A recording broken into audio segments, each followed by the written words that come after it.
Assalamualaikum warahmatullahi wabarakatuh. Selamat berjumpa kawan sebuah legenda. Kali ini saya akan membawakan cerita untuk kalian dengarkan. Sebelum mulai ke ceritanya, saya mohon untuk dukungannya dengan cara like, komen, dan subscribe-nya agar lebih bersemangat lagi membacakan cerita-cerita seru tentang seputaran misteri. Oke, langsung saja kawanku, kita masuk ke alur ceritanya yang berjudul Melintasi dimensi waktu, zaman runtuhnya kerajaan Majapahit.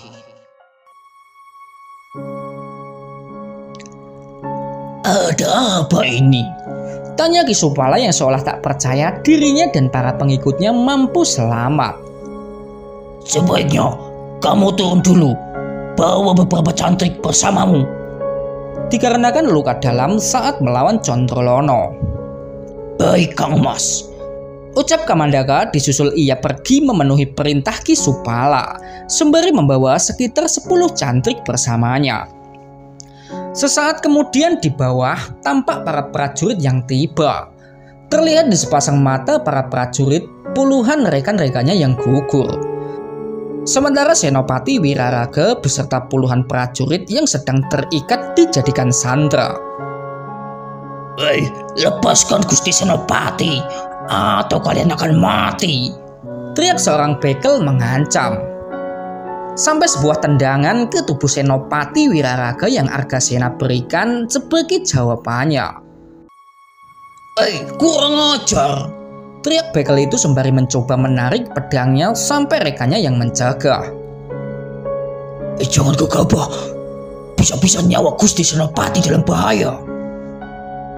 Sebenarnya apa mau kalian? Tanya seorang bekel mencoba berunding. Sebaiknya kalian semua mundur, kembali ke Kadipaten, ucap tegas Arya Binangun. Bagaimana dengan Gusti kami? Tanya seorang bekel. Jika kalian macam-macam, mati, ucap tegas Ki Dharmajaya menggertak para bekel.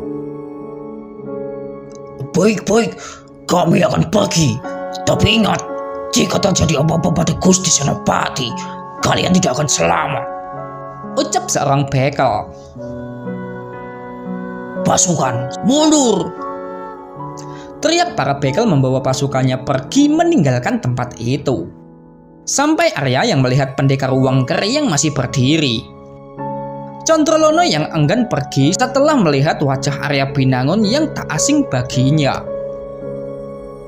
Dikala sang surya bergerak ke atas dengan terus mengantarkan cahaya terangnya, tampak rombongan besar prajurit yang bergerak pergi meninggalkan Senopati Wiraraga yang sedang disandra oleh Arya Binangun beserta para pendekar Padepokan Sekar Buana.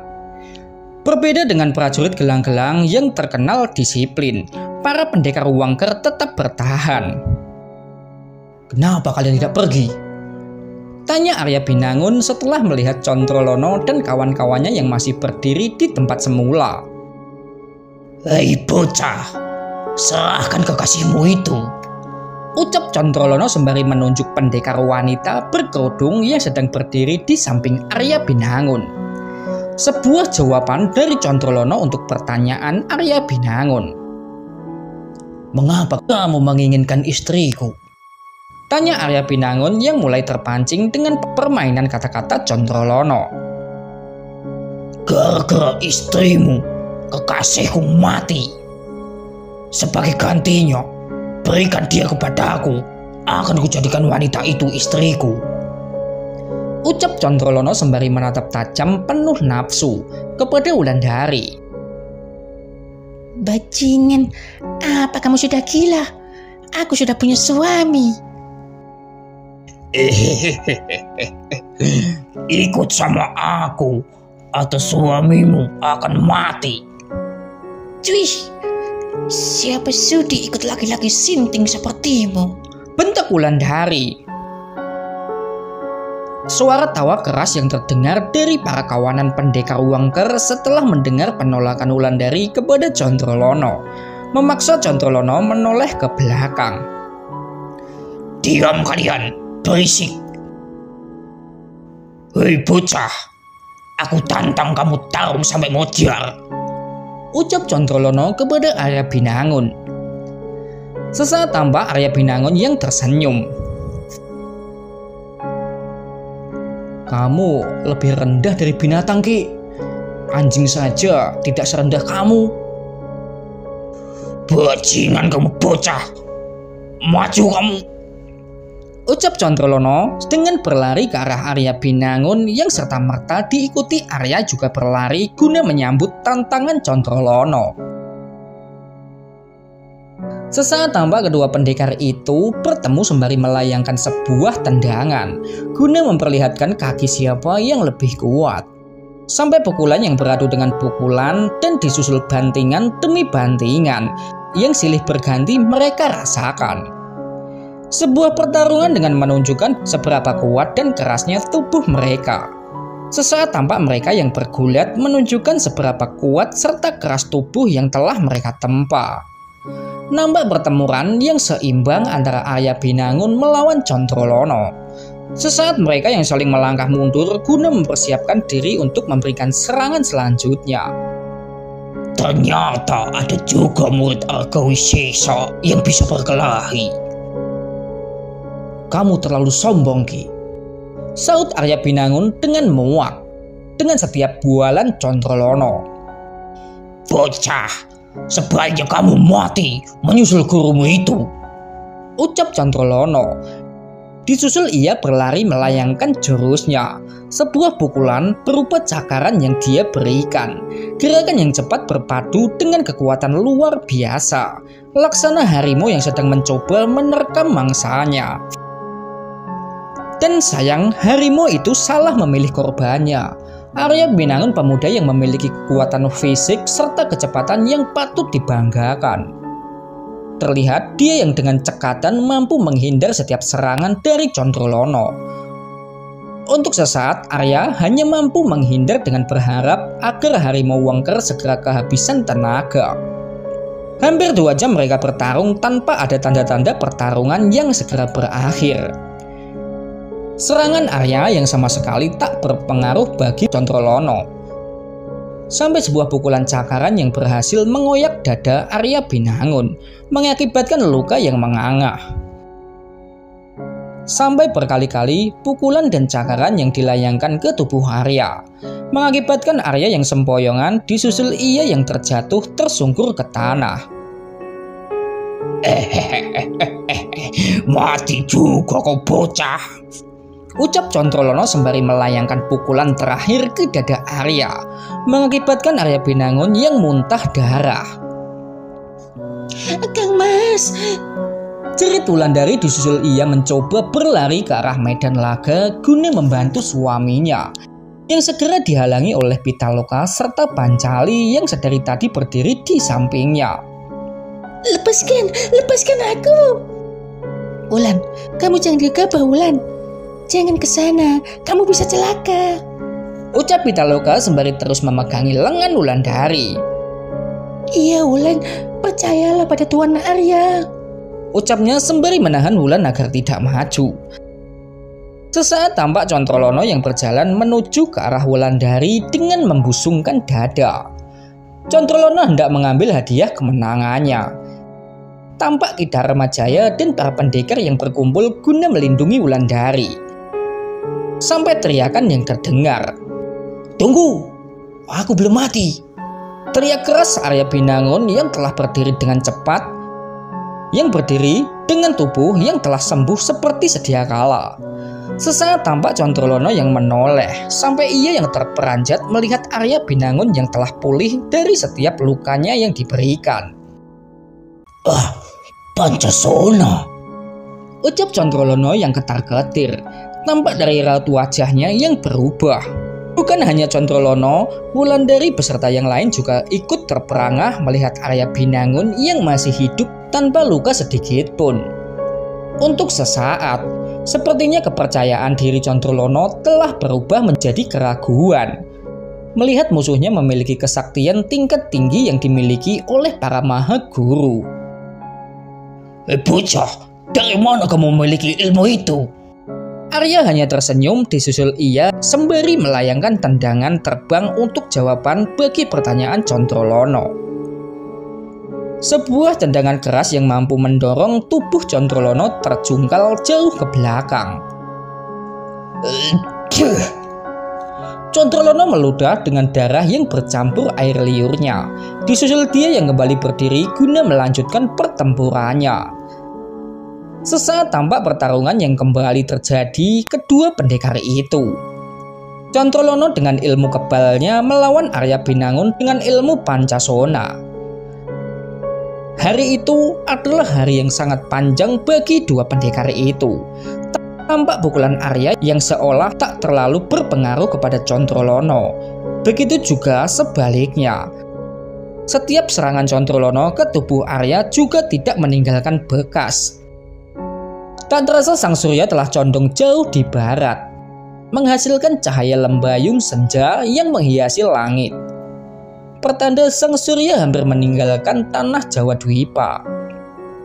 Sementara pertarungan dua pendekar tak kunjung usai. Controlono yang sepertinya mulai kelelahan. Terlihat dari deru nafasnya yang mulai tidak teratur dibarengi wajah yang merah padam dikarenakan lamanya pertarungan. Tambah Arya yang tersenyum. "Sebaiknya kamu istirahat, Ki," ucap Arya sembari berjalan menghampiri tubuh pendekar yang kehabisan tenaganya. Sampai sebuah kuncian yang Arya Binangun berikan ke leher Controlono. "Istirahatlah, Ki. Istirahat untuk selamanya," ucap Arya tegas sembari mematahkan leher pendekar itu dengan kekuatan tangannya, menghasilkan suara keras diakibatkan oleh leher yang patah. Disusul tubuh Controlono yang sempoyongan kemudian jatuh tersungkur ke tanah. Bersamaan malaikat pencabut nyawa yang datang memenuhi tugasnya. Kekalahan Controlono yang serta-merta disambut gembira oleh para pendekar Padepokan Sekar Buana. "Hidup Arya Binangun!" teriak Kamandaka yang sedari tadi telah tiba di sana. Disusul teriakan mereka yang berdiri di belakangnya. Sementara Wulandari yang berlari ke arah suaminya, disusul Arya yang membuka kedua lengannya guna menyongsong kedatangan istrinya. Sampai sepasang suami istri itu yang saling berpelukan. Terdengar suara gegap gempita para pendekar dan para cantrik Padepokan Sekar Buana menyambut kemenangan Arya Binangun yang berhasil merobohkan Controlono. Suara riuh puluhan orang yang mampu mengusir para pendekar Wangker pergi meninggalkan tempat itu, meninggalkan jasad Controlono yang sedang terbaring tengkurap tak bernyawa, yang berada tak jauh dari tempat Senopati Wiraraga yang sedang duduk bersimpuh di atas tanah sembari kedua tangan terikat. Suara riuh dari bawah terdengar sayup-sayup dari atas. Di Padepokan Sekar Buana, di mana Ki Supala dan para murid sedang sibuk mengurus serta mengumpulkan ratusan jasad para cantrik dan maupun jasad para prajurit musuh. Perang yang terjadi singkat antara prajurit gelang-gelang melawan Padepokan Sekar Buana. Perang yang berhasil meninggalkan banyak korban jiwa. Di pihak musuh sekitar 3 bekel gugur bersama ratusan prajuritnya. Sementara di pihak Padepokan, 2 guru bersama 60 cantrik dan 5 orang murid Ki Aditya juga ikut meregang nyawa. Serta hampir dari 50-an cantrik menderita luka-luka akibat terkena sabetan mata pedang. Terdengar pertanyaan Ki Supala perihal suara yang terdengar di sepasang telinga. "Sebenarnya apa yang terjadi di bawah?" tanya Ki Supala kepada Ki Jatmiko yang sedang berada di sampingnya. "Tidak tahu, Kang Mas. Apa sebaiknya saya periksa?" Ucap Jatmiko menawarkan dirinya untuk pergi mengintai, guna memastikan apa yang sebenarnya terjadi di bawah. Belum sempat Ki Supala memberi jawaban, seorang cantrik tiba dari bawah. Cantrik yang tadi ditugaskan pergi bersama Kamandaka. "Ki, kita menang, Ki." Ucapan penuh semangat cantrik itu dibarengi dengan nafas yang terengah-engah disebabkan karena berlari saat menuju ke Padepokan. Sampai seorang guru datang sembari membawakan air minum untuknya. Kamu minum dulu, tenang dulu. Setelah itu baru kamu bicara, ucapnya sembari menyodorkan air minum. Terima kasih guru, ucap cantrik itu disusul air yang dia gunakan untuk membasahi tenggorokannya, serta menyiram ke kepala guna mendinginkan tubuh yang sempat panas dikarenakan capek setelah berlari. Sekarang jelaskan apa yang sebenarnya terjadi, ujar Ki Supala yang mewakili rasa penasaran. Begitu menang Ki, pasukan gelang-gelang diserang mundur. Senopati Wiraraga berhasil ditangkap dan Controlono mati Ki. Apa benar? Lalu siapa yang berhasil menangkap Senopati Wiraraga? Lalu siapa yang membunuh Controlono? Pertanyaan beruntun dari Ki Supala. Benar Ki, saya tidak bohong.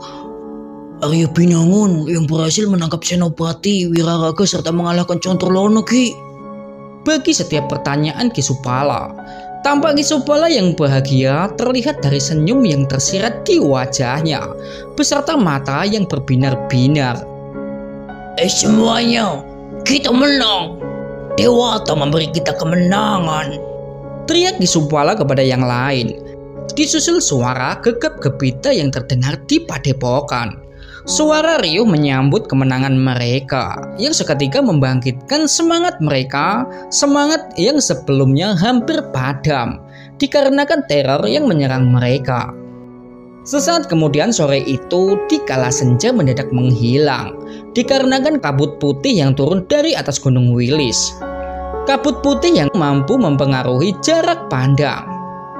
Arya Binangun datang beserta istri dan rombongannya sembari membawa Senopati Wiraraga beserta sandera yang lain dan harta rampasan perang berupa senjata dan yang lainnya. Sementara di gerbang padepokan, Ki Supala sedang berdiri bersama para guru beserta beberapa murid menyambut kedatangan Arya dan rombongan.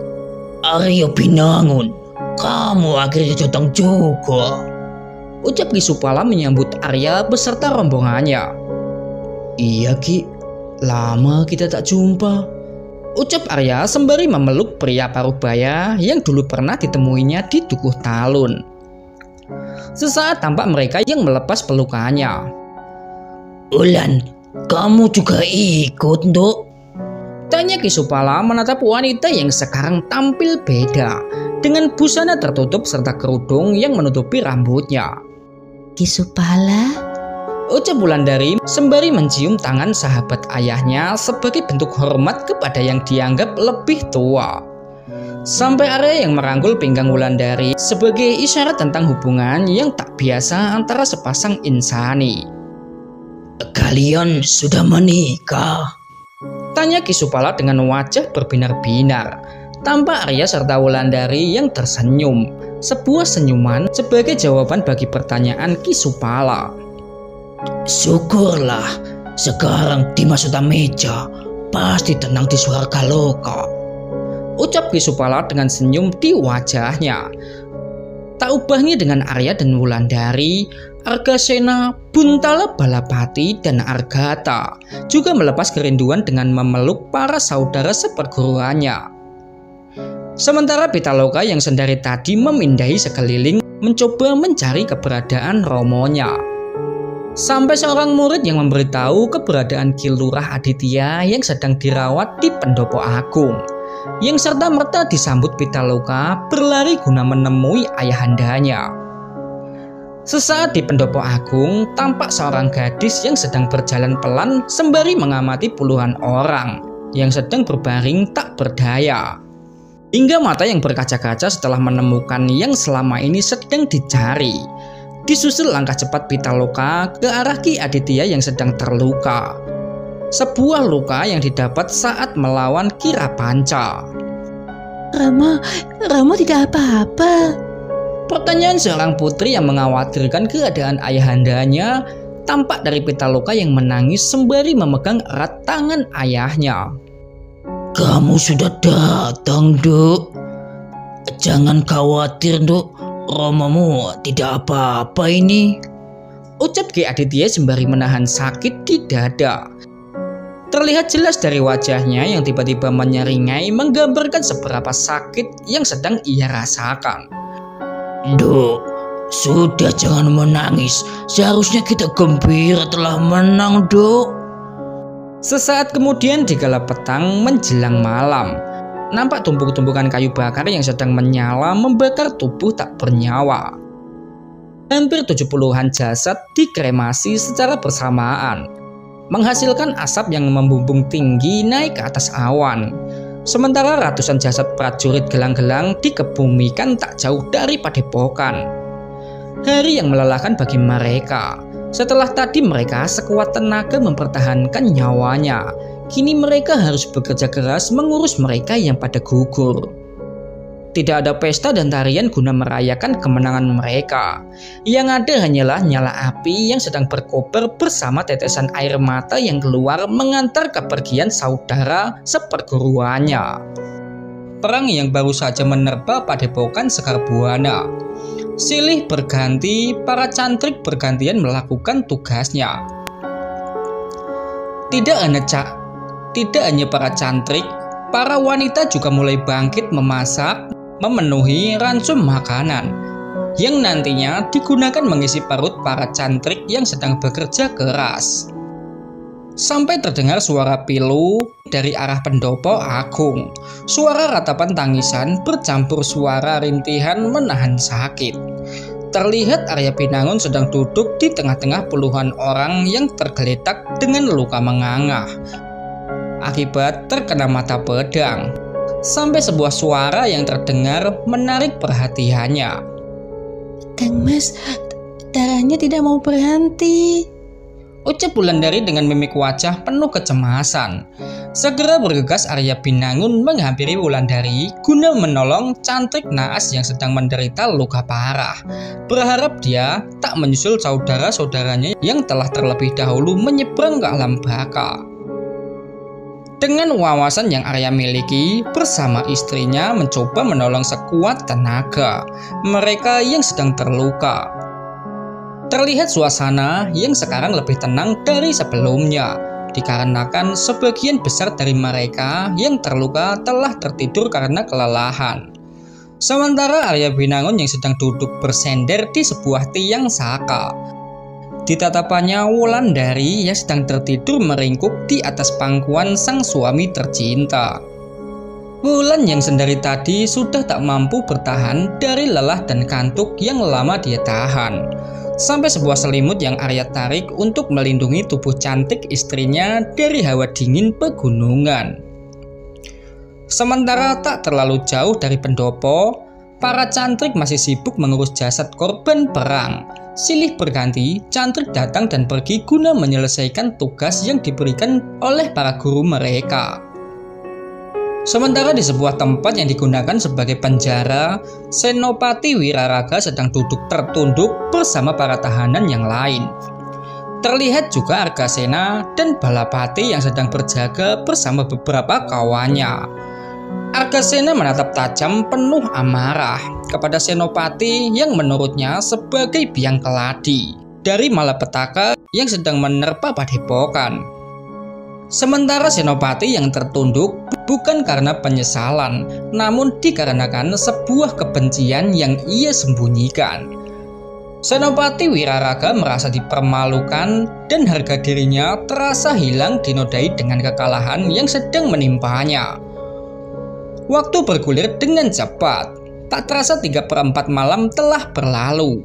Terlihat sepasang pasutri yang berjalan kembali setelah membersihkan diri dari kotoran dengan air suci yang keluar dari belik mata air. Dilanjut mereka yang menjalankan ibadah sembahyang subuh bersama sebagai imam dan makmum. Dikala pagi datang dengan keberadaan kabut putih yang masih menyelimuti lereng Gunung Wilis, Arya Pinangun beserta yang lain kembali sibuk meneruskan pekerjaannya yang belum terselesaikan. Di dalam tebalnya kabut putih yang mengganggu jarak pandang, bersama datangnya bau anyir darah yang mengganggu penciuman, mereka bahu-membahu bersama menyelesaikan tugasnya. Sampai tetesan air yang turun pertanda hujan akan segera datang. Tampak para cantrik yang berhamburan mencari tempat perlindungan guna untuk berteduh. Sesaat hujan deras pun akhirnya terjatuh juga. Hujan persembahan dari langit guna membersihkan tempat itu dari jejak sisa-sisa perang. Terlihat kabut yang perlahan hilang memudar bersama hujan yang turun. Disusul air yang menggenang dengan warna merah darah yang kemudian terserap masuk ke dalam tanah bersama bau anyir yang pergi berganti bau tanah yang basah. Sementara di pendopo agung, Arya Binangun yang sedang duduk di teras sembari menatap ke arah air hujan. Sampai Ki Jatmiko dan Ki Kamandaka yang datang menghampirinya. Bagaimana? Apa sudah dikebumikan semuanya? Tanya Arya perihal jasad prajurit gelang-gelang yang sedang diurus Kamandaka beserta para cantriknya. Tinggal 10 jasad. Setelah hujan reda, kami akan melanjutkan. Nanti sore kita sudah bisa istirahat dengan tenang, ucap Kamandaka kepada Arya Binangun. Syukur lagi kalau begitu, ucap Arya dengan senyum di wajahnya, sampai suara Ki Jatmiko yang terdengar kembali. Arya, ternyata kamu juga mahir dalam ilmu pengobatan. Memangnya dari mana kamu belajar, Arya? Saya belajar di Talun, Ki. Ada orang baik yang mengajari saya, Ki. Jawabannya yang menurut Arya masuk akal untuk disampaikan. Tampak Ki Jatmiko dan Ki Kamandaka yang tersenyum. Mahaguru Argawisesa tidak salah memilihmu, Arya, ucap Kamandaka. Tampak Arya yang tertegun sesaat. Arya, selain perhati baik, wawasanmu juga luas, Arya. Sebuah pujian yang membuat pemuda itu bingung tentang arah pembicaraan mereka yang sebenarnya.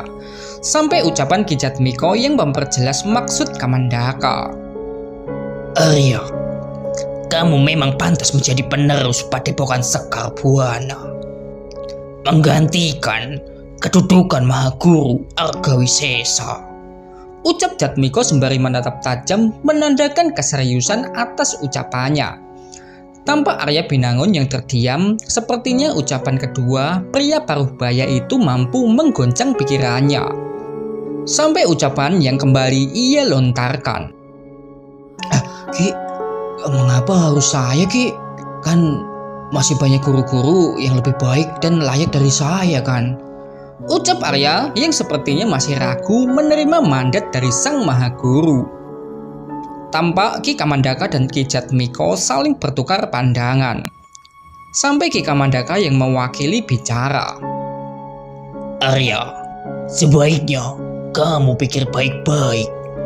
Masih ada banyak waktu untuk berpikir.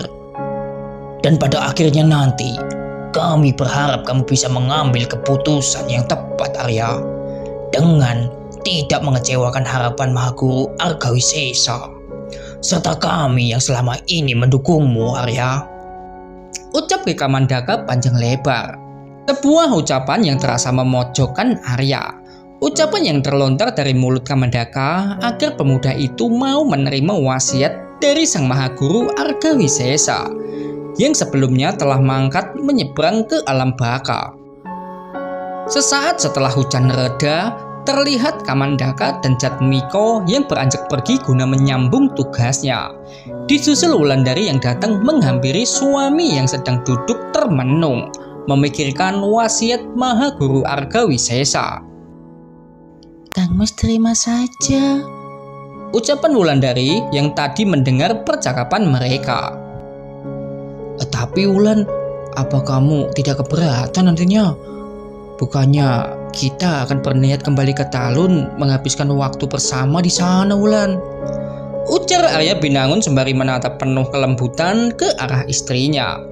Dan Wulan pun terdiam sesaat, sampai sebuah senyuman yang mengisyaratkan sesuatu. Wulan tidak keberatan, Kang Mas. Dimanapun nanti kita tinggal selama kita masih bersama, Kang Mas. Mungkin Ini adalah suratan takdir dari Gusti Pangeran, Kang Mas. Imbuh gadis itu sembari meletakkan kepalanya di pundak kekasihnya. Sebuah senyuman tersirat di wajah tampan pemuda bernama Arya Binangun. Senyuman yang menggambarkan rasa syukur atas anugerah dari Sang Pencipta. Anugerah berupa istri solehah yang mau mengesampingkan egonya demi terus bersama kekasih tercintanya. Kemesraan yang tercipta dari sepasang kekasih yang bersumpah sehidup semati. Sampai mereka yang mengubah posisi duduk saling membelakangi sembari mendekatkan tubuh saling bersender di bahu satu sama lain untuk mengurangi lelah yang sedang mereka rasakan. Tampak mereka yang menikmati saat dimana mereka bisa bersama. Sampai Arya Binangun yang perlahan menutup mata terlena akan nuansa kenyamanan yang tercipta di antara mereka. Sementara Wulandari merasakan berat tubuh Arya yang seolah menekan tubuh mungilnya. Kang Mas, ayo kita berlatih. Sudah lama Kang Mas kita tidak berlatih. Sementara Arya hanya mampu diam dikarenakan pemuda itu yang tak sengaja tertidur. Untuk sesaat Wulandari menunggu jawaban dari sang kekasih yang tak kunjung terdengar. Sampai Wulan yang tiba-tiba menggeser tubuhnya mengakibatkan Arya Binangun yang terjengkang ke belakang dikarenakan kehilangan tempat bersandar. Disusul tawa lirih Wulandari melihat kecerobohan suaminya. Sampai Wulan yang berdiri sambil menatap ke arah suaminya yang sedang berusaha mengangkat tubuh guna untuk duduk kembali. Siapa yang suruh tidur di belakang punggung Wulan? Ucap Wulandari dengan wajah menahan tawa. Disusul Wulandari yang mengulurkan tangan untuk suaminya. Sesaat Wulandari menarik tangan suaminya guna berdiri. Disusul Wulan yang menuntun Arya menuju ke pelataran pendopo, di mana halaman luas sedang menunggu mereka. Sampai Wulan yang melepas pegangan tangannya, disusul sebuah tendangan yang Wulan berikan untuk suaminya, yang segera dihindari Arya Binangun dengan menyampingkan tubuhnya. Wulan, apa yang kamu lakukan? Tanya Arya yang masih bingung dengan maksud Wulandari. Wulan tak menjawab dengan ucapan, melainkan sebuah sapuan ke arah kiri kaki suaminya memaksa Arya Binangun meloncat mundur. Sampai Arya yang mulai menyadari maksud Wulandari yang ingin kembali berlatih dengannya. Yang segera disambut sebuah senyuman dari Arya Binangun guna menyetujui ajakan kekasihnya. Dibarengi dengan tetesan air yang jatuh dari rimbunnya dedaunan, Arya dan Wulan memasang kuda-kudanya. Terima ini Kang Mas, ucap Wulan sembari berusaha memberi hadiah kepada suaminya, berupa pukulan lurus yang segera ditangkis oleh Arya Binangun, disusul gerakan pukulan yang melesat bertubi-tubi dengan sesekali dilengkapi dengan tendangan wanita cantik itu, yang semuanya mampu dihindari dan ditangkis oleh suaminya. Sesaat tampak banyak pasang mata yang melihat ke arah mereka yang sedang asik berlatih bersama. Sementara Wulandari terus melayangkan serangan, Arya Binangun hanya menghindarinya dengan santai. Pemuda itu meladeni setiap serangan kekasihnya. Sampai sebuah pukulan yang berhasil ditangkap oleh Arya Binangun yang dibalas dengan kuncian oleh Arya ke tangan Wulandari, mengakibatkan tubuh Wulan yang membelakangi tubuh Arya. Wulan meringis menahan sakit dikarenakan lengan tangan yang tertekuk ke belakang. Sampai sebuah ciuman dari arah belakang yang Arya berikan ke pipi Wulandari, yang segera disambut sorakan dari mereka yang melihat adegan itu. Dikarenakan asik dalam permainannya, Arya dan Wulan lupa banyak pasang mata yang sedang menatap ke arah mereka, memaksa Arya dengan cepat melepaskan kunciannya, disusul wajah Wulan yang memerah karena menahan malu. Sampai tepuk tangan Ki Supala yang terdengar bersama langkah kakinya menuju ke arah pelataran padepokan. Bagus sekali. Kalian memang orang yang tepat memimpin padepokan. ucap Ki Supala sembari datang mendekat ke arah Arya Binangun. Ki Supala dari dulu memang pandai memuji. Ada apa Ki kemari? Tanya Arya yang penasaran dengan maksud kedatangan Ki Supala. Arya, ada yang ingin aku bicarakan denganmu. Sebaiknya kamu ikut denganku. Iya Ki, mari Ki, ucap Arya sembari memenuhi ajakan Ki Supala. Bersama mereka berjalan menuju ke arah sebuah tempat guna meneruskan percakapan mereka. Meninggalkan Wulandari yang sedang berdiri mematung sembari memegang pipi yang memerah karena hantaman berupa ciuman dari Arya Binangun. Sementara itu di teras, Pitaloka sedang berdiri bersama Pancali. Wulan, kenapa masih di situ? Teriak Pancali dari teras pendopo. Sesaat Wulan yang tersadar dari lamunannya. Disusul Wulan yang memindai sekitar mencari keberadaan Arya. Sampai sepasang matanya yang melihat keberadaan Arya Binangun. Arya yang sedang berjalan bersama Ki Supala. Kang Mas, kenapa aku ditinggal? Ucap ketus Wulandari sembari menghentakkan kakinya. Disusul langkah kaki yang terayun dengan menyusul kekasihnya. Sampai Pitaloka yang bergegas menghampiri Wulan sebelum gadis itu sempat pergi. Wulan, kamu mau kemana?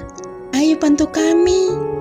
Ucap Pitaloka sembari menarik tangan Wulandari agar kembali ke pendopo guna membantu merawat mereka yang terluka. Sementara itu di sebuah desa yang berjarak 3 mil dari Padepokan Cekar Buana, nampak seorang pemuda yang sedang duduk di teras rumah guna berteduh, sembari dia yang mengamati sekeliling dengan sepasang matanya. Sampai sepasang matanya yang berhenti ke arah di mana puluhan prajurit gelang-gelang sedang berjaga. Sesaat terlihat pemuda itu yang berjalan pergi dari tempat di mana tadi dia berteduh, dan berjalan cepat tak peduli dengan tanah becek yang mengotori tubuhnya.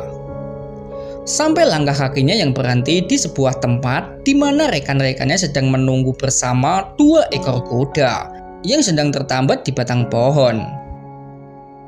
Bagaimana Arkanta? Tanya Buntala kepada saudara seperguruannya. Arkanta dan Buntala ditugaskan Ki Supala untuk mengintai. Pasukan gelang-gelang ada di desa ini. Saud Arkanta memenuhi pertanyaan saudaranya. Sebuah jawaban dari Arkanta yang memaksa Buntala berpikir keras tentang langkah mereka selanjutnya. Sebaiknya kita kembali ke Padepokan untuk melapor, biar Ki Supala yang memutuskan bagaimana langkah kita selanjutnya. Ucap Buntala kepada Arkanta. Iya, saya setuju. Mari kita pergi, Kang Mas. Ucap Arkanta disusul mereka yang naik ke atas pelana kuda. Sesaat tampak sepasang pendekar itu yang menghardik kudanya disusul suara derap kaki kuda yang melompat berlari. Sesaat kemudian di persimpangan jalan terlihat Buntala dan Arkanta yang menarik tali kekang guna menahan laju kudanya. Sementara dari arah lain 2 penunggang kuda menuju ke arah mereka. Bagaimana? Tanya Arkanta kepada seorang penunggang kuda yang datang. Sekitar 50-an prajurit gelang-gelang sedang menjaga desa. Ucap seorang murid Ki Aditya yang kembali dari tugas mengintai desa lain. Sebaiknya kita kembali melapor sekarang. Ucap Buntala sembari kembali menghardik kudanya agar berlari, yang segera diikuti oleh ketiga saudaranya. Sesaat tampak 4 penunggang kuda yang sedang membawa kudanya melaju cepat membelah jalanan becek menuju ke arah Padepokan Cekar Buana. Sementara di dalam sebuah rumah yang berada di dalam lingkungan Padepokan, Arya Binangun sedang duduk dengan Ki Supala dan Ki Dharmajaya. Tampak mereka yang sedang mengobrol serius dengan obrolannya. Bagaimana ini? Tanya Ki Dharmajaya kepada Ki Supala dan Arya Binangun. Kita tunggu saja kabar dari Buntala dan Arkanta serta yang lain, baru kita putuskan langkah kita selanjutnya.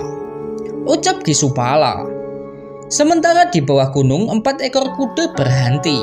disusul para penunggangnya yang turun guna mendaki.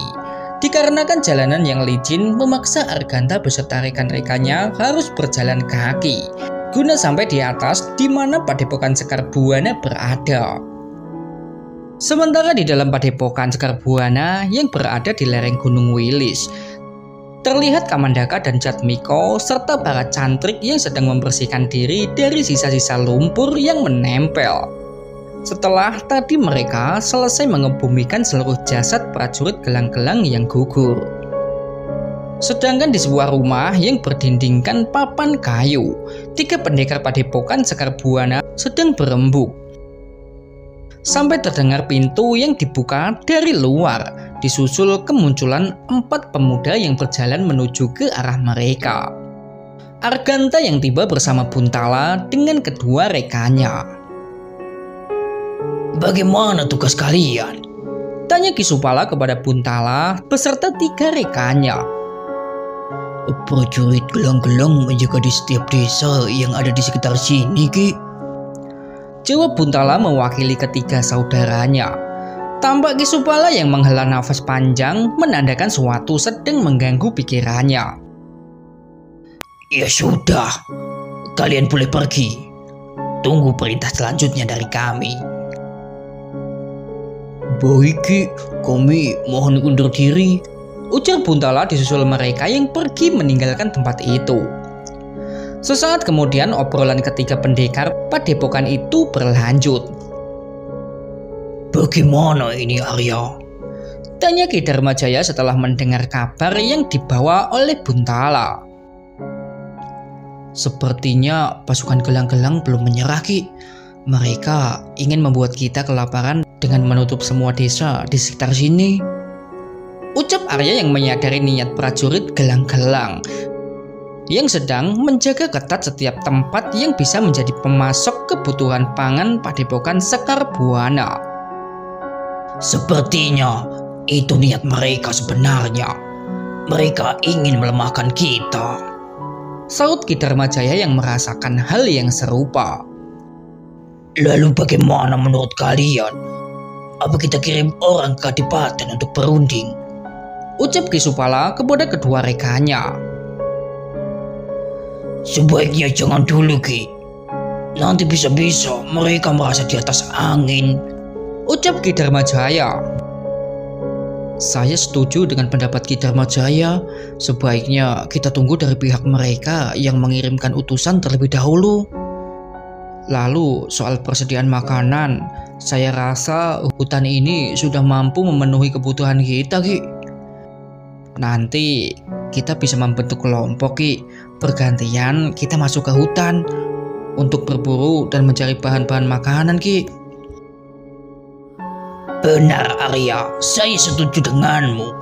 Untuk sementara, masalah persediaan makanan bukan lagi menjadi soal. Ucap Kisupala dengan senyum di wajahnya. Tampak Kisupala yang tersenyum sepertinya masalah keberlangsungan Padepokan tak lagi mengganggunya. Sampai ucapan yang menarik perhatian Ki Dharmajaya dan Arya Binangun. Mahaguru Argawisesa tidak salah memilihmu, Arya.